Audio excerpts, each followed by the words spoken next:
So in scholarly research and writing, there's always more things to look at, more things to read, more things to sit and look up, to check on. You're drowning in information. And that's because scholarship is an ongoing process, and scholarly writing is iterative.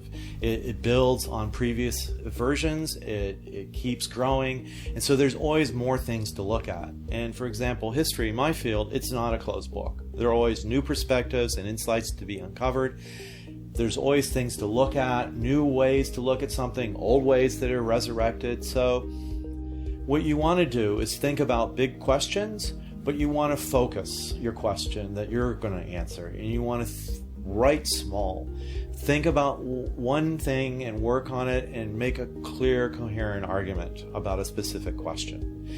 And one of the ways to do that is not just to read things that help you in the sense that they agree with you and they support your argument, but also to read things you disagree with, things that challenge you, things that are contrary to what you think, because you want to read them, to use them, to think about your argument more clearly, to think about why you disagree with this person's argument, why this person argues this, and why you disagree with them, because it helps you marshal evidence, and it also gives you the opportunity and perspective that you may encounter if you present your work. Someone may challenge it and use some of these arguments, and you're prepared for that.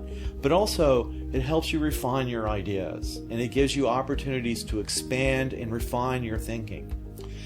You're not being challenged if you only read things that you agree with. And not only are you not being challenged, you're probably missing important arguments and challenges from other scholars. So one thing to do to help with that also as an individual is to find a scholarly community or people who will read your work and think critically about it and give you constructive feedback.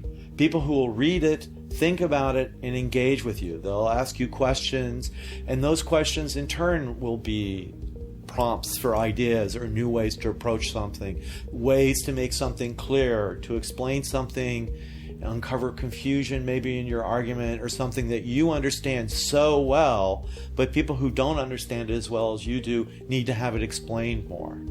And so that's why having such a community is really good and useful and important. But also, you're at a university that has many communities going on. There are workshops, there are talks. And so take advantage of these. Go to these. Even if they seem remote to what you're working on, if there's any inkling of something that might be interesting to you, you should go, because you'll get new ideas, you'll get new expressions or new ways to approach something, and you'll be exposed to them. So it's a good thing to do, and not just at the university, but in the wider community. We live in one of the most vibrant cities in the world, and there's all kinds of things you can experience that will help you with your scholarship. The library, we really want to help you with this. We want to help you with the research. We want to help you with that scholarly work. And so we would ask you to come to us. You can go to the library's website, library.nyu.edu/ask. That's ASK. And you can use that link to ask us a question, to ask for references, to schedule an appointment with a subject specialist to go over your research, to help you find things that you may not know about or you may not have uncovered, or find places to look that lay outside the university, like archives or websites that are outside our collections. And so what we'll do when we contact you and you get back to us about meeting with us, we'll ask you a series of questions that we call the reference interview. We're trying to find out what your argument is, what your approach to that argument is, what you're trying to do, and what the final product of that research is supposed to be. Is it like a weekly response paper, a couple of pages? Is it a research paper for a class?